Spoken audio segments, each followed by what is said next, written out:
Okay, should we record a podcast? Yeah, the vocals are well and truly warmed up. Yeah. Emotions. Hello, my name is Abby Mickey, and you're listening to the Wheel Talk podcast from the Escape Collective.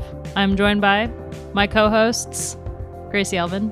Hey, always good to be here. Loren Rowney. You got me, Abby. I was like, I don't know if you do this, Gracie. Wait in anticipation. And she pauses on purpose.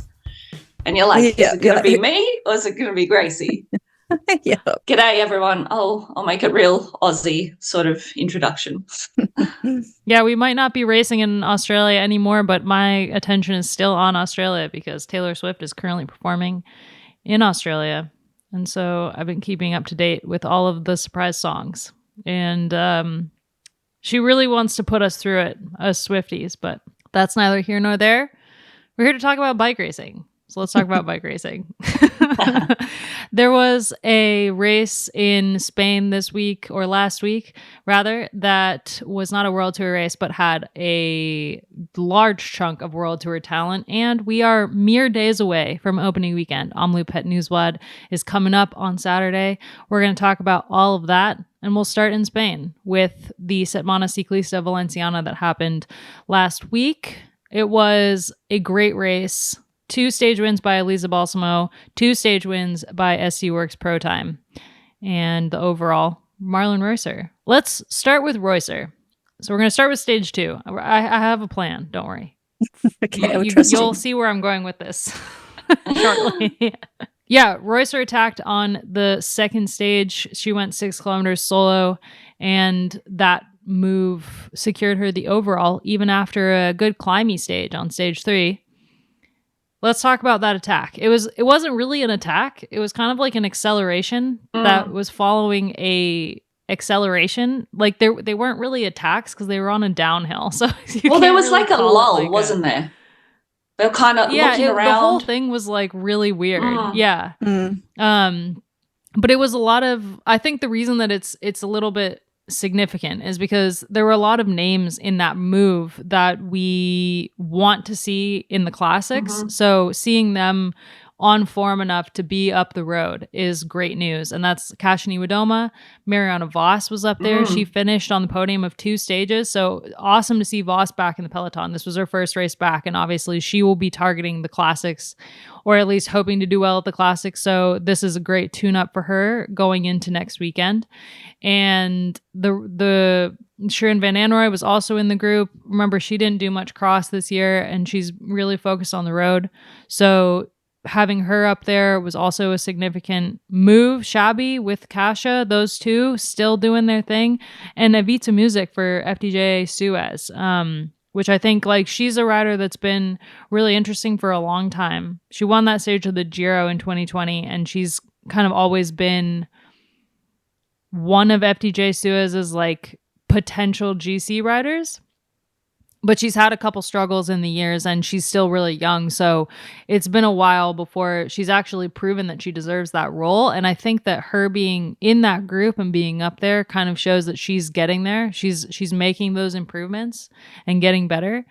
But yeah, Reusser ended up being the one that made the eventual winning move. And I think that obviously like she gets any distance from any group, and it's a danger. But also you could see the group behind her not really working. They were kind of looking at each other a little bit. And in the end, the gap was only 29 seconds. It wasn't massive. It was enough that she could take the overall with that move. That last 5K was more downhill than not. So it was, maybe it wasn't fully calculated by Reusser to go there. But, you know, I think she would have done her homework enough to know that if there was an opportunity, it's a good spot for a solo breakaway to potentially take the stage. So yeah, I think it was just a clever move, even though it wasn't necessarily an all-out attack.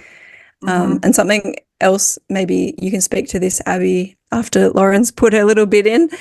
There was a lot of other strong riders that weren't in that group too, so maybe we could talk a little bit about how that group even formed in the first place. Yeah, I was going to bring that up as well, about GC contention, and sometimes when there is that hesitation, like we've said before, if Reusser goes, you don't want to let her go. It's like you almost have to react automatically because once she does have the gap. But again, if it was a GC consideration, and we can go back to this, to give her a little bit of room that, okay, you lose the stage win, but maybe the overall is still in contention. If you're a GC rider, if that's what you're thinking in your head, like, I don't want to burn too many bickies now, because tomorrow's a big day, and we know that the third stage was hard. Like, if you watched it, I saw people in the front group zigzagging up the climb. So it was a brutal climb, and it was really a climber's climb. And we'll get into how well Rusa actually did on that. So, I mean, she was climbing brilliantly last year, so we know that she has that potential, just like Kopecky. But perhaps in terms of GC, it was more like, oh, this could be, okay, potentially losing the stage, but we're going for the GC here. But like Gracie mentioned, there were some key players missing from that group. Well, yeah, and you say GC, but like, why would you let Niwadoma or Labus up the road? So without being there, because you don't want them to have any head start on you for the next day. Yeah, which is strange. And then when we look at how stage 3 played out, how that affected the GC in the end for those riders. Yeah, the second stage had some like really big names in it. Like Amber Crack just won a stage of the UAE Tour. There was Rihanna Marcus was in there for Visma Lisa bike. So interesting to see that dynamic with Voss up the road, and then Marcus in the group behind, because she's kind of their GC rider, or at least she was last year. I'm not sure if they're going to keep her in that role this year, or if she will do something else. But yeah, Visma Lisa bike, I think had the most numbers in that second group with 3, because they also had Rosita Reinhardt, who won the Deakin University road race, and Maud Oudeman. Oh, the Swift winner. Yeah, she won Swift a couple years ago and was on Canyon for a couple years, and then picked up, or 1 year maybe, I think, and then picked up by Visma Lisa bike. But they had the numbers in there. But they obviously wouldn't have worked in that second group with 3 Visma Lisa bike riders in there, or V-Lab, as I will now be calling them, with Voss up the road, because Voss in a group like that, like, you would look at that group with Reusser, if Reusser hadn't been up the road, and you would say, okay, Voss has this, right? But like Gracie said, to have Cassia up there, who we know can climb, and where her form is at the moment. Obviously, she's got good form because she's going into the classics and obviously wants to do well there. But, for stage 3, you would have picked her as a top 3 or 4 on at least. So stage 3 was so good. I mean, minus the fact that we couldn't actually watch the finale because they decided to put it in a place where there was no cell service. So there's no live coverage of the finale. But I mean, we did get to see enough of the climb that we know how it played out. Really hard. Yeah. And I mean, everyone knows I'm a huge fan of Neve Fisher-Black. It was amazing to see her not only riding so well that she took the stage and was able to like really do some damage on the climb, but also given that opportunity from Reusser. There's a world where she just paced on the climb to where Marlon could hang on easily and not lose any time and not have any challenge from really Kasha's, like the closest one to her in climbing ability, who was close in the GC, because even like Guy Riolini had already lost time, so she wasn't going to be a challenge in the GC in the end. But there's a world where they never let Neve actually go on the climb, and she just worked for Reusser, and that wasn't how they played it. Reusser let her have that opportunity, and she was able to take the stage. And I think part of that is that she was quite confident in her ability to hang with the climbers on the climb, and she did great. I mean, 5th on the stage for Reusser behind Juliet Lebeau, and Kasia Niewedoma 3rd behind Guy Riolini and Neve Fisher-Black, which I think is a great sign for Kasia, honestly, going into the classics. Like, she doesn't need to be climbing like super well right now. It's more just like knowing where she is fitness wise before she gets into the classics, and then the climbing isn't really needed yet. So I feel like this is a great sign, seeing Kasia up there right behind 2 of the best climbers in the world. And Reusser, I'm nervous. I'm nervous. That was what that means. That was exactly my feeling with her attacking at 5K to go as well. It was still a long way out, considering the hardest part of the climb had to come. And I felt like she was testing her legs more so than she was testing everyone else, just to see what she's capable of this the season, actually. So I agree, Abby, big things to come for Cassia, because the Ardennes will be a big one for her. She loves the races over that period of the spring classics. I mean, she also does really well in the early classics, but I think more the Ardennes are better suited to her strengths. So, yeah, Ruth, I mean, she'll be targeting Strada for a billionth time. She'll be on the podium for like the 13th time. Yeah. But what do you say about Rusa? I don't know. Phenomenal. She was climbing in the saddle. Incredible power. Just formidable for what's to come. Obviously, the whole SD Works team has worked on their climbing. Jesus. Yeah. Yeah, I think overall, like the whole race, even though it wasn't a World Tour race, we had 13 World Tour teams here, which I feel we've discussed in the past the damage that does to the development of women's cycling. And also the fact that there were that many World Tour teams meant that there were continental teams that applied and didn't get into the race, who, like, for example, the Synisca, the US Synisca team really wanted to get into this race. It's a great race for a bunch of developing riders and Lauren Stevens to brace in Europe. But because there were 13 World Tour teams, that just takes spots away from continental teams. So it is a bummer, but it also meant that there was some great racing. And it meant that we got to see Elisa Balsamo back on her bike, back winning races after having just a horrendous year last year with her crash at I think it was Ride London, rode into the back of the team car and broke her jaw and other things. And that was just a terrible year for her. And for her to win both the first and final stages is great for the team, especially after UAE Tour and how it did not go according to plan for them.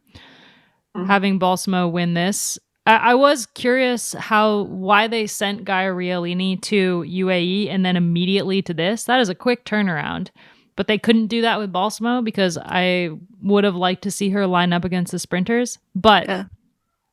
I suppose that Rialini get a little not bit of confidence. The classics as much, so they can pump her tires up she'll now. Be sitting out now. Yeah. Yeah. That's a valid point. Yeah, that's a very valid point. We probably won't see her again until Trofeo Binder. Yeah, I'd say so. I would say. Yeah, so that's a month. Whereas Balsamo will be, coming.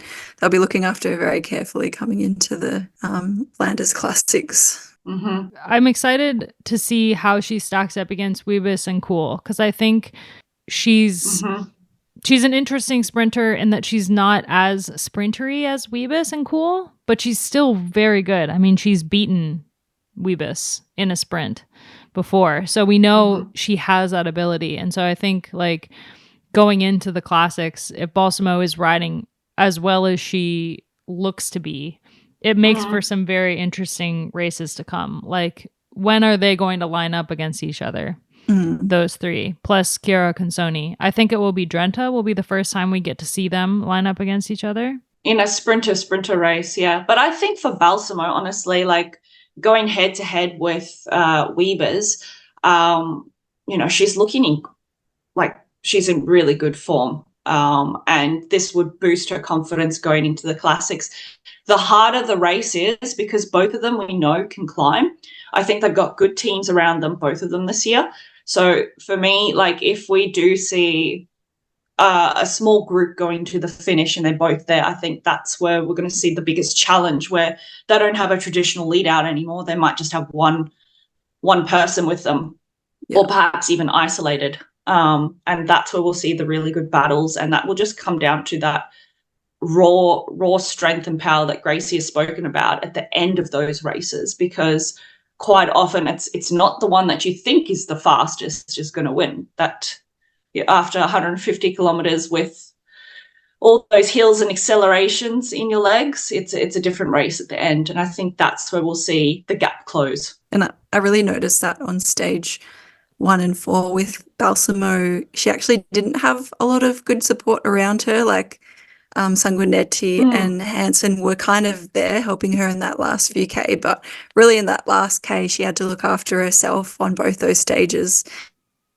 And you could see she was making good decisions, and she was more than capable of finding the right lines and popping out when she needed to. And just like you're saying, Loren, like Spring Classic sprints are different anyway, and you are probably going to be more alone, or at least only have one other person with you. So yeah, I think that it's going to be really cool to see some of these riders go head to head, and some tougher races coming, and good signs for Balsamo. I think she's obviously looking like she's in good form, but I think mentally she looked like she was really in control as well in those sprints. Yeah, I did in the last Wheel Talk newsletter, I did a little bit of a breakdown of the lead out train for Weebus in UAE Tour, which was a step out of my comfort zone, I will say. I cannot sprint to save my life, so I was never there in the sprints. But found it really interesting watching how much help Weebus gets going into those sprints from her team, and how like she's won the race before she's even started sprinting, especially at UAE, because like at UAE, you were watching, because the roads are bigger, so it's a completely different situation than the classics, completely different. But the team aspect, you will be able to cross over into the classics, especially the sprinty classics, like, you know, Gent Wevelgem and Bruges de Pana, those ones. If there's no wind, then you'll have some of the same factors at play. But watching like Baby G, Byra Gurushi, and Kopecky lead out Weebus, like the whole peloton is losing their minds around them, because they're coming into the finish and there's a rider off the front, and SD Works was like fully racing their own race over there on the side of the road, staying to the side of the road so that they have a ton of freedom to move around if they need to, always staying together, like knowing exactly where they're going to go and having one person in charge of getting them to that spot. Like when it came to Baby G, like she was pretty much only in charge of making sure that they got to the right side of the road when they made that like right turn on the first stage, I think it was. So like watching that is super interesting, knowing that Balsamo doesn't really have that same help going into the sprints, and Cool does. But there's always, you know, if you can manage it, if Balsamo can sit on Weebus's wheel, I mean, there will be a sweeper, so it'll be a little harder in theory. But like, I don't know, that was really interesting for me watching that, and then watching Balsamo in the 2 stages that she won. It's very different worlds they're playing in. Makes it more interesting. Yeah, for sure. Like a brief discussion of Valenciana, because it was a good race. I mean, there are issues with this kind of situation where you have like a World Tour race that isn't really a World Tour race. But overall, I think going into the classics, we now have some good storylines to follow going into the weeks to come. And one of them is Balsamo, and one of them is Marlon Reusser, who like adds to the SD Works Pro Time chaos unit that is going to go into the classics with like going into Omloop. They pretty much have a full roster of people who can win the race. And so what they're going to do, how they're going to play that with the returning winner in Kopecky, and a lot of other options for how this could play out. So Omloop is coming up on Saturday. The first of the spring classics. How do you guys feel? You feeling ready? Oh, I'm so excited. So excited. It's love this time of year. I think every season we say the same thing. It's just the best 2 months.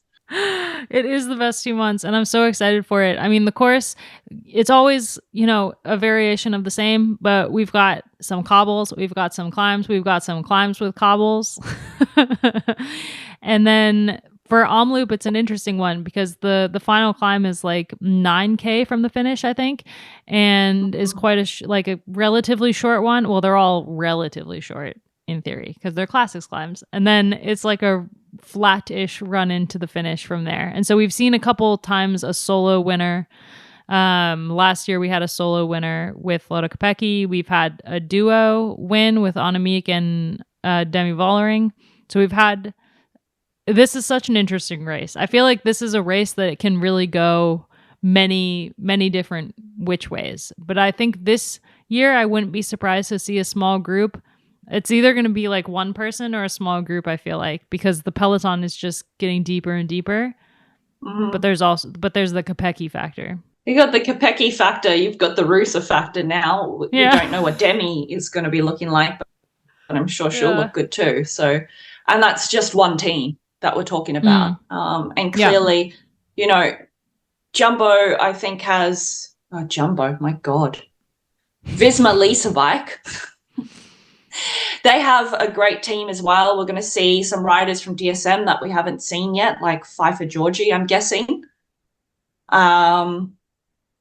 There's a bunch of names. Like you said, it's just getting deeper and deeper every year. And I think Gracie can speak to this, but going into this race specifically as the first Spring Classics race, it's actually really important to have a good race for your confidence going into the next part of the season if you're targeting the classics as a whole, because I feel it's a real confidence booster. I mean, you might not win on the day, but if you're making the front moves and you're making the race and you do your job well, even if you're just the domestique, I shouldn't say just, because they're so important to getting the race win at the end of the day.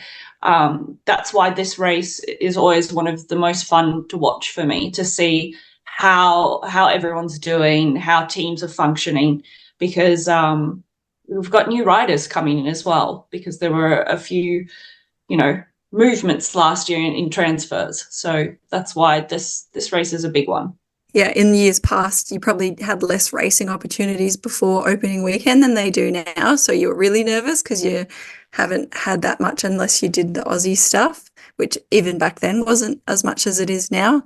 But I think the nerves are still super high. Even if you've done UAE or Valenciana, I think you could easily, you know, not be feeling super good in those races or use them as training races or just be getting that speed back in your legs. But like Het Nieuwsblad has historically been World Tour level, even though it hasn't been a World Tour status. So there's just nowhere to hide. You're either going to have a good day or a bad day, and that's what you get most nervous about. It's just like, okay, this is it. This is season proper now. I can't just be like feeling it out. So yeah, I really miss those races. I don't miss how nervous I used to get for them. But yeah, it's going to be, it just goes next level every year. Ever since I was racing, it was like, oh my God, it's harder every time. But definitely watching now, like the level is just going up and up and up still. And as viewers and commentators now, it's just like, wow, I think we're in for a big classic season. And I think Het Nieuwsblad will be like the real taster for what's to come. So I'm really excited to see what goes down. Obviously, you need a bit of luck on your side with any of these classics, but like I said, it's the moment of truth is coming now for a lot of riders.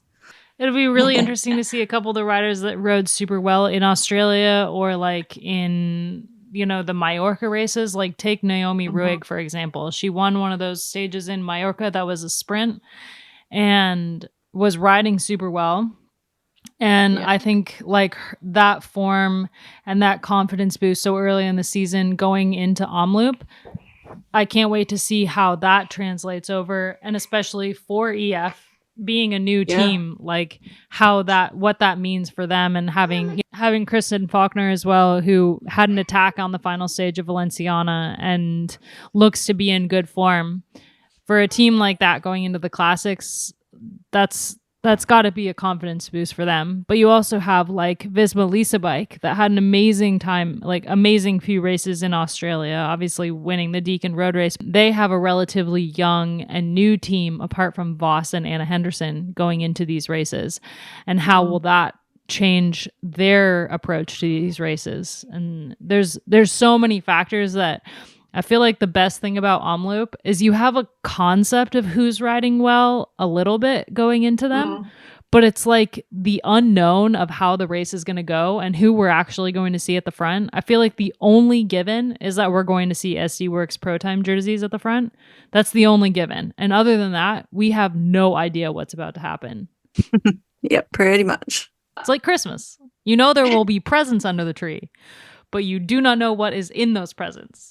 Yeah, it's the question is how many SD Works jerseys will be at the front at the end. Will it be 4 or 6? Full team. Yeah. Yep.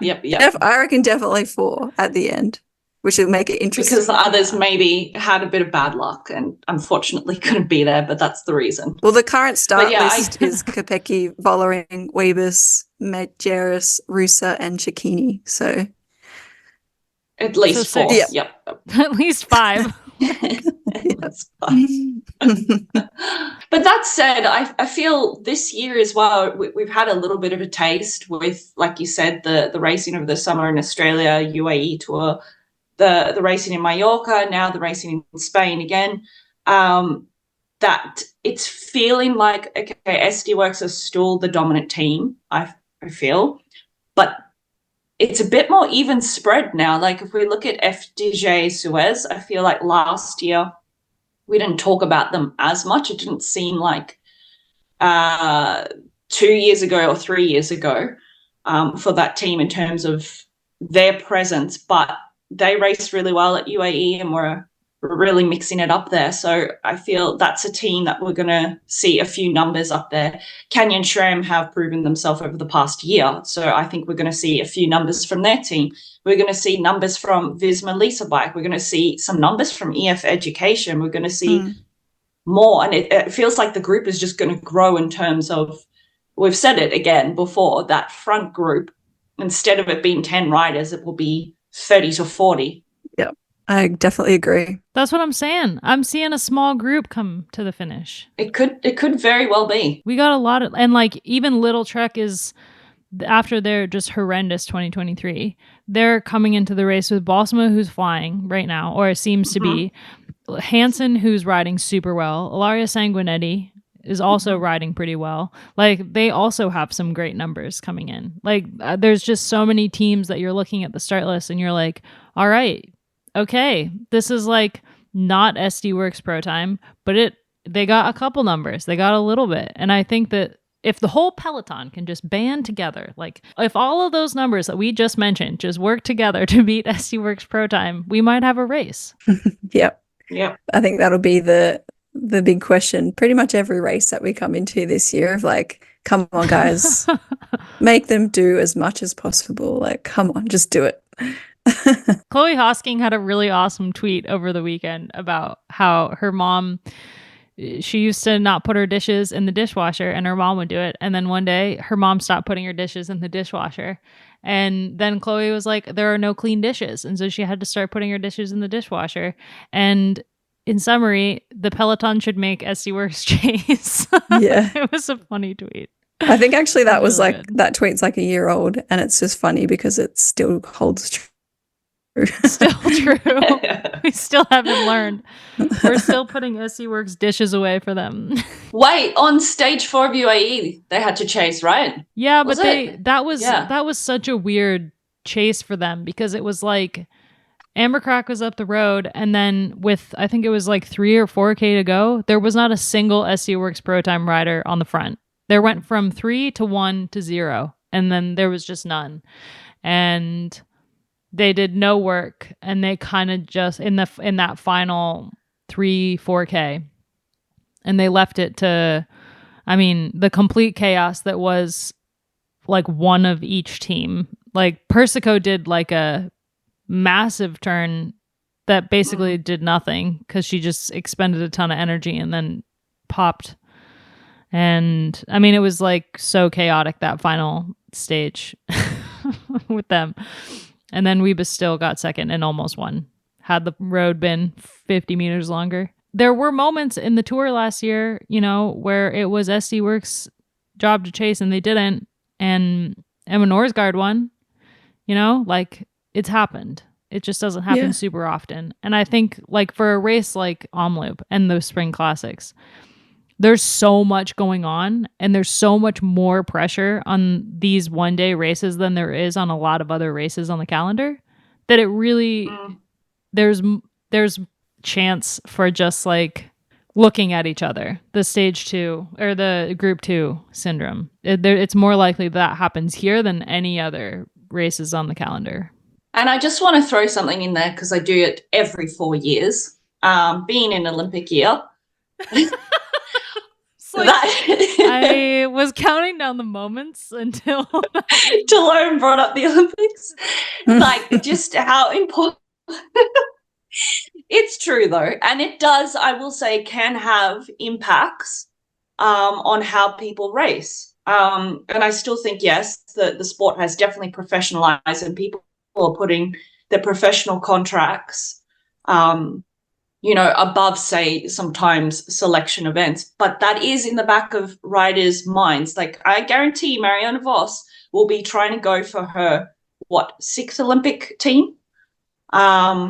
I wouldn't doubt it. And that's something that I would think will be quite interesting, a team like SD Works, where they have a lot of Dutchies. So that's also something to think about, is that the Spring Classics, these next 2 months are super important in order to get selected for the Olympics.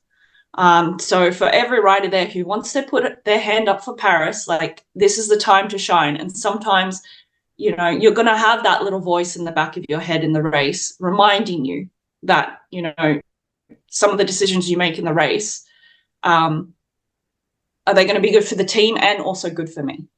And maybe I'm wrong, but I do think that plays into some of this, maybe the strange tactics we'll see at times is going to be, I think, to do with that. Yeah, for sure. Because a win at a Spring Classic is an automatic selection to the Olympic team, basically. Yeah, pretty much every country. Pretty much any team. Yeah, I think we're seeing that kind of behavior less and less every cycle. Like you mentioned it, Loren. Like, we are getting more professional now, but it is still super important for women, for female cyclists. I think the men can take it or leave it. Like the Olympics in general, I know that of course there's quite a few men that do want to go and it's important to them, but on the whole in men's cycling culture, you wouldn't see that dynamic play out really obviously. But I think I definitely agree with you, Loren, in that I think we are going to see some funny dynamics here and there because of the Olympics. Yeah, I mean, like for some nations, even like if for the US, for example, if you're looking at Ruth Edwards going into these races, she's brand new back to the peloton after a hiatus after she retired post last Olympics. And if she was to podium at Omloop, like that's just automatically putting her in the conversation for the Olympics when she wasn't even a factor last year. So it really adds a lot to the overarching storyline of the classics and how we're going to see some riders that like wouldn't really be a factor any other year who are looking at the Olympics, and like riders who haven't gone, younger riders who have yet to experience that, and there's a lot. And if Bastianelli hadn't retired, we would definitely see her win a race. Yep. Speaking of retirement, is this too much of a jump? But Ashley Moolman-Passio announced her retirement at the end of this year for the second time. But I think this time it's going to stick. I don't know. I mean, I think that her decision to stay in the sport was a good one. Like she's had a couple really good years since she decided to stay, and since she made that move to AG Insurance Soudal Quickstep, and I think her being part of that team has helped elevate it to a World Tour status. And there are riders on that team that definitely, worthy of being at that level. Like looking at the team going into the classics, I'm super excited to see what Anya Lowe can do going into the classics, for example. But I do think for Ashley, like she wanted to experience the Tour de France Femme avec Zwift, and she's been able to check that box and did quite well. So I think that having that in the back of her mind and having done that last year and having one more crack at it this year, that it makes sense to me that she would be like, okay, cool. I'm happy that I stayed in the sport, but I also am happy to call it. Yeah, and I think Ashley is setting herself up really nicely for retirement. She's got so many other things going on alongside her professional cycling career with, the Rocacorba cycling accommodation. She's doing a lot for African cyclists, being a South African. She's doing heaps with Zwift. So, yeah, I can see that she's got enough going on that the transition into the next phase will go quite smoothly. Who else is going to retire? We always see so many retirements a big question. after the Olympics. Yeah. Is Mayuri going to retire? She's been in the sport for like eons. Forever. But she's still, I think she's only 34 or 35. I think she's our age, Gracie. 36. I don't know if I mentioned it, but I bought her book for my son, Harry, and it's his favorite book. Oh. It's called A Fits for Mully. And like, honestly, he's so into cars, which I hate, but he's a little boy and I don't know where this car obsession comes from, but he's obsessed with her book and she is so talented as an illustrator. It was in French and she translated it to Dutch, which is amazing. And the publisher is actually here in Bruges. So I managed to get him a book and he loves it. So thank you, Christine. You're incredible. That's so amazing. Cute. Yeah. I love her drawings. They're really sweet. I wish SC Works utilize them more in things. Like, I don't know, roster announcements for races and stuff. Yeah. Maybe she'll become a DS if she does retire, which I don't see it happening, honestly. But if she does, maybe then she'll become a DS of a different team. And whenever they announce a roster for a race, she'll do little doodles of the team. I could honestly see her doing, like, trying to develop talent in Luxembourg. I could see her doing something like that. She's a creative, so she's going to probably dive straight into that sort of stuff, which is great. I hope she does stay in the sport because she has a wealth of knowledge. And she's not retiring that we know of. This is fully. Yeah, she's probably going to keep going. She's gonna get like messages like "Have a great retirement." And be like, "Where the fuck did this come from?" When she does, one day. In kind of like on the flip side of this conversation, we also have like a bunch of young riders already extending their contracts. Over the weekend, it was announced that Gaia Rialini extended her Little Trek contract through 2027. So another 3 years with the team, which is huge. And I feel like two of the main conversations we're going to be having all year long as we watch the racing is going to be like Olympics and Olympic selection and that whole situation, because it always is in a year like this. And also the amount of riders that are in a contract year this year and are going to be moving teams. Like the peloton that we're going to see at the start of 2025 is just going to be vastly different than the one we're looking at right now, because contracts normally go through an Olympic cycle. And so there are just a completely ridiculous number of riders up for renewal or changing teams in the next year. And like we talked a little bit already about how Kopecky and Vollering are already rumored to be leaving SC Works, or at least are looking elsewhere for possibilities. And now over the weekend, a rumor dropped that Wiebes also is potentially leaving. That's a big one. I think it's good. I love that these are rumors. Like, even if they're rumors, it's good for the sport. It's great that we're wanting to gossip about how much these women are worth. Like, these are athletes. They're not just female athletes.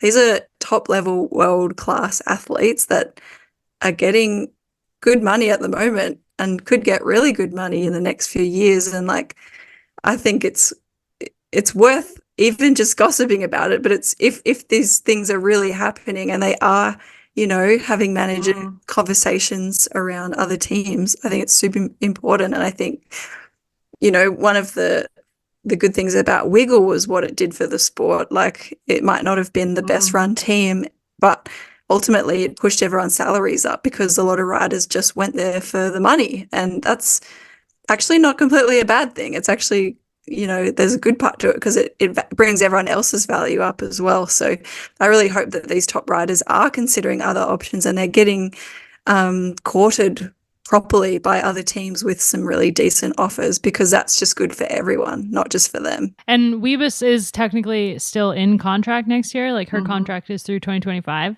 but that was a rumor that I heard. And I just think it adds just another dimension of crazy. Imagine that. SD Works loses the 3 top dogs. Yeah. Yeah, that would be change crazy. the whole, I mean, it would make the racing really, yeah, it would completely erase what we know about what the Peloton is going to do next year. If SD Works is all of a sudden just a bunch of young riders and Reusser. And don't forget Christine. She's not retiring, Abby. And Christine, she's not retiring. Yeah, a lot of exciting things to come. I'm so excited for Omloop. It's like I don't know. It's not even like I don't know what I was trying to compare it to, like a meal. The entree. Like when you go to but it's like when you go to a really fancy restaurant and they give you like a snack sample while you're waiting for your table. And it's like, for example, Tom's and I once went to this restaurant for dinner and they gave you like a cup of broth when you sat down. It was actually the best part of the whole meal, but I feel like that's what we're about to have, a cup of broth that is going to like give us a taste of what we're going to experience through the classics. I love this. I'm just trying to look it up. I'm sure that you guys might know this already, but do they have Hageland the next day as well, like they usually do? Yes. Oh, that sucks. Yeah. I hate that. Yep. It's such a hard double up weekend. Yeah, it's good for us. Yeah. Not so good for it is really hard. Well, that depends. I feel like I can't remember if it was last year or the year before that the live coverage was like really bad of Hageland. Usually it's decent, but the course is it's not a World Tour race, so they're not required to have live coverage. And I feel like it's never on a streaming service. It's always like a random YouTube link or something, or a Dutch or Belgian website. But the roads are so narrow and it's so windy, and there's that one descent. And I remember every time watching it, they do that descent and then they come to the corner at the bottom and I'm just like closing my eyes like, oh my God, like this is terrifying. It was scary in the Peloton. Somehow it's even scarier watching it live. But yeah, in theory, yes, Hageland is the following day. I used to hate that 25th race. of February. I think that he's so legless after Het Nieuwsblad, because Het Nieuwsblad was so hard, and then you're just like, I'm going to do this other race. And sometimes there are some riders there that don't do Het Nieuwsblad, or at least they used to. Like you have a few people with fresh legs would go. Oh my God, you guys! The provisional start list for Hageland right now includes Chantal van den Broek. Oh wow, there you go. See what I mean? I'm looking forward to watching her race again. She's a nice bike rider to watch. Like she's a clever bike rider, so keen to see her back in the peloton. We've got great. Just add another clever, incredibly strong person into the SUX Pro Time. There was a really nice interview with her as well. How it was a Dutch interview. She really wanted to have a child, and she thought as soon as she had the kid, she wouldn't want to go back to racing, but how actually she just really didn't feel done with it because she still loved to race her bike, and how she's just so excited to get back on the bike and race, and whether this is her last year or not, she's just happy to be out there again. So yeah, she's always a rider that I've really enjoyed watching, and I had one year that I got to be teammates with her, which was really cool. And actually it was after that year that she really blossomed into a formidable force, and I think you, Gracie, had a few good battles with her over the years, being a little bit similar in the type of races that you excel in. Yeah, I felt like her and Ellen always were there. The two people I was always butting heads with.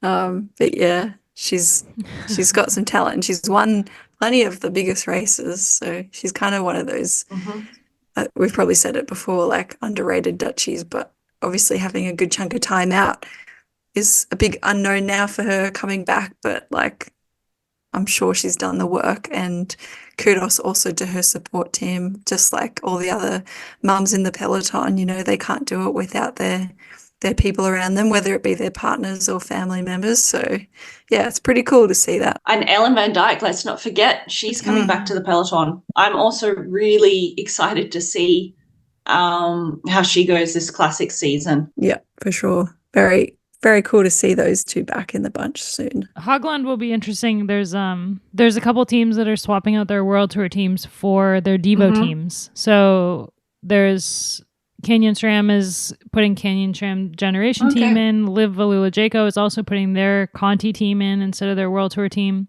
That's good. So that will be interesting. I love that. Yeah. You got the Devo teams lining up against Weebus and Chantal. Well, hopefully they're a little bit tired. Anyway, so in summary, good weekend of racing coming up. We have no idea what we're in for, but it's going to be amazing. I'm super excited. You guys are excited. We're all excited. Make sure you tune in. Don't want to miss it. However you stream your races these days. However you can. Yeah, I need to figure out. I'm so happy I'm in Belgium. Any Aussies listening to this podcast, can you please DM me and tell me how I can watch more races that are not on SBS this year? Because I think I'm just going to have to... I think you have to get a VPN and pretend that you're somewhere else. Some countries you can get free streaming and others you have to pay for it. So I feel like I'm going to have to pay for a Flow Bikes or something because you can't get Eurosport here, even if you have a VPN. Oh, yeah. So... Oh, that's really annoying. What about Sportza? It will be in Dutch, but... Yeah, I think like Sportza and Rai are good, usually free, but like obviously then you're not listening to any English commentary. No. Yeah, I don't know. I'll figure it out. At least SBS has got a few more extra races this year up their sleeve, so... And I get to commentate a lot of them, so at least I'll actually... feel in it. You'll have to put that in the Discord, Gracie, which races you're commentating, which are going to be shown live. Yeah. So then we can all use our VPNs to pretend we're in Australia for a change. We should wrap up this episode. In case you miss it, there was a bonus episode yesterday on the Wheel Talk feed with Matilda Reynolds did a interview with Heidi Franz while they were down under. Nice. Before the Deakin University Road Race, and it was an awesome conversation with the two of them. They talked about Aussie phrases that you should know. I've learned a couple things myself, and had a good conversation about Heidi's 2023. She was part of the B&B Chaos B&B ZAF situation and found a home, and this year is racing for Live Plus Wahoo. So the whole conversation was awesome. I highly recommend it if you missed it. And we'll be back next week for a completely ridiculous episode. I'm not going to tell you what's happening. You'll just find out when you start listening to it. But before we end this episode, you guys got any obsessions? There's a new season of Australian Survivor that's been on for the last week or so. And like Survivor's awesome. Australian Survivor's not as cutthroat as American Survivor, but like we've had enough seasons here now that they're getting really good. But this season is like actually I feel like they didn't cast it as well as maybe the previous one. I think like last year there was a season and they were just like finally like almost at American cutthroat level. But this season, it's a bit hit and miss, but it's still very enjoyable watching. And like Kimbers is actually the one obsessed with it. She's like the most obsessed Survivor person that you'll ever meet. I'm just along for the ride and I'm enjoying it. But like some nights I'll dream about Survivor, which is funny. And I'll wake up being like, damn, I do care about it. Oh, I love that. I find it always takes me a couple weeks to like start actually being attached to players. For sure. I can't like get into it until I'm like, I really like this person. I have a confession. I've never watched Survivor. I don't know if you'd like it. I reckon give it a go though. It's pretty fun. Okay. If you I'll try it. If you like bike racing strategy, you'll probably like Survivor strategy because it's a real tough game to play. It's pretty cool because like you're watching it being entertained, but you're also thinking, what would I do in that situation? And it's like it's a bloody hard game. So it's pretty fun. All right.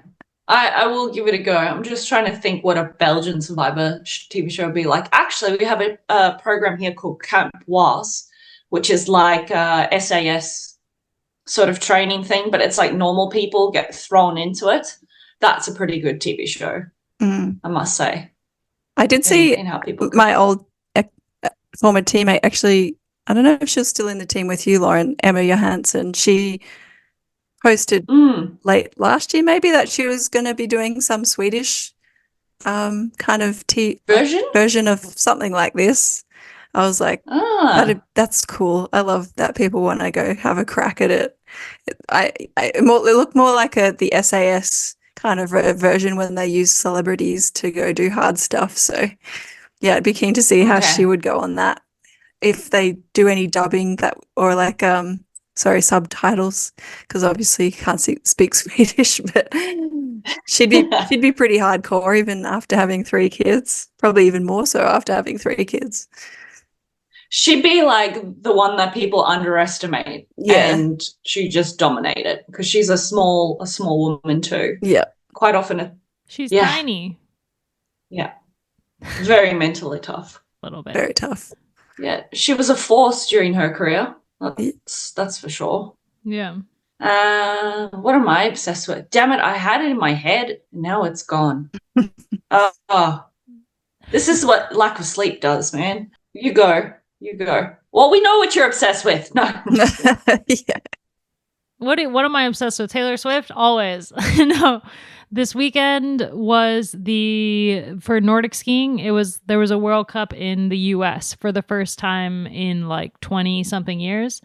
I think it was amazing. The crowds were just like insane. And I had a couple friends racing, which was really cool to see. And then the whole thing was just amazing to see on home soil, kind of getting to see the Americans race at home. That's not something they get to experience very often. And for Jessie Diggins, who is just freaking amazing, getting to see her race like a couple K from her hometown was just beautiful. I mean, there was like a video of her skiing up to her husband on the Saturday, and she was just sobbing, and I was crying watching it, because just thinking about what it would feel like to race something like that in your hometown. I got to race a UCI race kind of close to my hometown.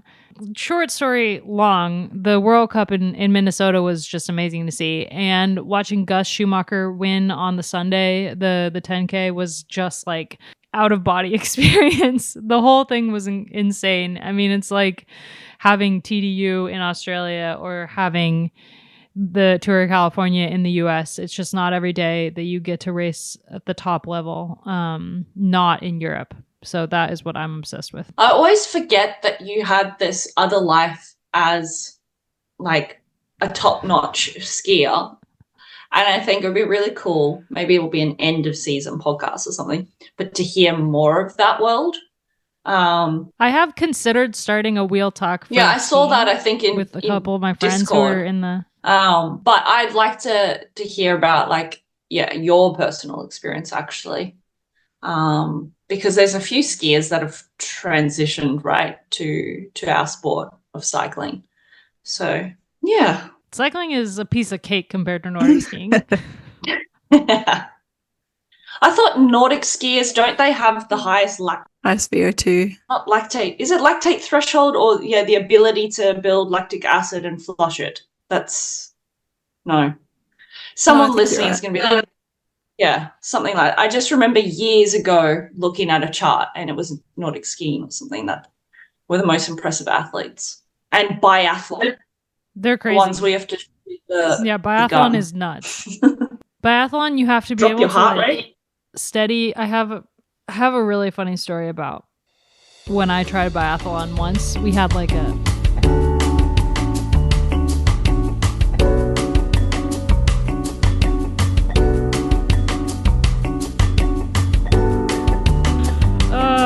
I'm always obsessed with Nordic skiing this time of year. I love it. This is why I don't watch cyclocross, because I need to focus my attention to Nordic skiing. Okay. Instead. I can't.